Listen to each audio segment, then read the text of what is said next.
भगवान श्री राम हेउचंती हिंदू धर्मर मुख्य देवता।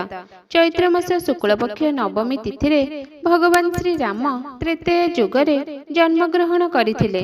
पितांक सत्य पालन करी से 14 वर्ष वनवास जाइथिले।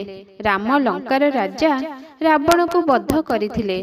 भारत रे प्रतिवर्ष भगवान श्री रामक जन्मदिन को राम नवमी रूपे पालन हुए। श्री राम को भगवान विष्णुकर सप्तम अवतार भावरे विवेचना करा जाए। अयोध्यार राजा दशरथ और राणी कौशल्याक ज्येष्ठ पुत्र श्री राम थिले। तांकर 3 भाई थिले, लक्ष्मण, भरत, शत्रुघ्न।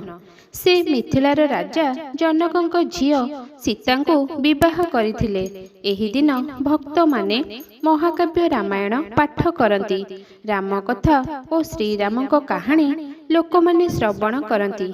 एही पवित्र उत्सवरे लोके मंदिर जाती एवं घरे मध्य पूजा अर्चना करती। भजन कीर्तन सहित प्रसाद बंटन राम नवमीर एक मुख्य अंश। भक्त सकाळु सकाळु सूर्य को जल अर्पण करिथाए। पवित्र राम नवमी अधर्म उपरे धर्मर विजय एवं धर्म प्रतिष्ठा को सूचित करे।